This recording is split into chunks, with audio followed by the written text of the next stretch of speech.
$30 million. What would you do with $30 million? I would spend that money on education, beginning at K through 12 and even higher education, because education is how we can build a country. The Baltimore Sun's Aaron Cox tells us in an article that the state of Maryland has approved a $30 million youth jail. This decision has caused much turmoil in many communities. People are affected by this decision. They are offended and confused. I'm just upset about it because as college students, we often struggle and it's hard to find money.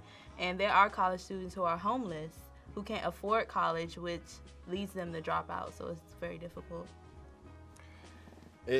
I don't understand it, to be honest, because we say that there's a problem with the culture. We say there's a problem with kids not feeling the need to go to school. There's not a push for kids to want to feel the need to graduate, but still we're closing school.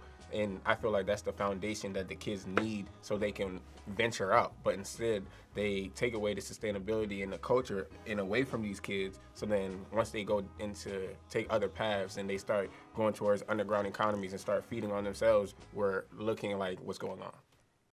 What would have been funding for schools is now being used to build a brand new prison that will house 60 juvenile offenders. That's $500,000 a bump for a juvenile prisoner. But does it really cost $30 million to teach a lesson? Well, that'd be a yes and a no.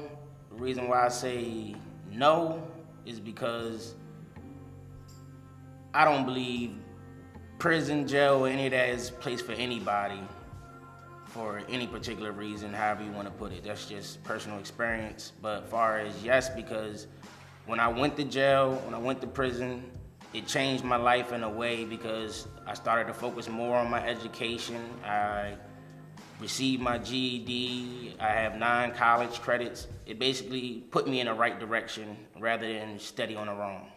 I personally feel like they shouldn't do it. You shouldn't. That's just like you building a prison, you expect kids to mess up and go to jail. I feel like if they maybe focus more on keeping kids out of trouble than finding placement for them when they get in trouble, it would probably be better off. Put it into the schools. Our schools, our jails, are they able to coexist? The education for our future leaders is the expectation of something so important not as high as that of our children ending up committing crime? It's almost an insult to some students. Yeah, being from Maryland, it really upsets me because I just see a cycle. When I was in high school, schools in Baltimore City were closed because they couldn't afford heat during the winter. They couldn't afford air during the summer. And it's like, if you can at least fix those basic things, kids would stay in school for a couple days longer. And I heard that at first it was $70 million, but they cut it down to 30. I guess maybe to, hush people up a little bit. It's not that much money, but I feel like it's the same cycle that we keep seeing with people that are in political office. I don't have a problem with them funding that much for them amount of beds. It just all depends on how is it helping them, or is it like decreasing or increasing, or is it helping Baltimore City, or is it not helping Baltimore City? So I do think that is a lot of money, but what's a shot without a try?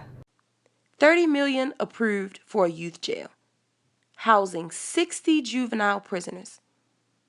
Is this a solution? The ending and bettering of the prison system, maybe? Or is this just creating the new norm?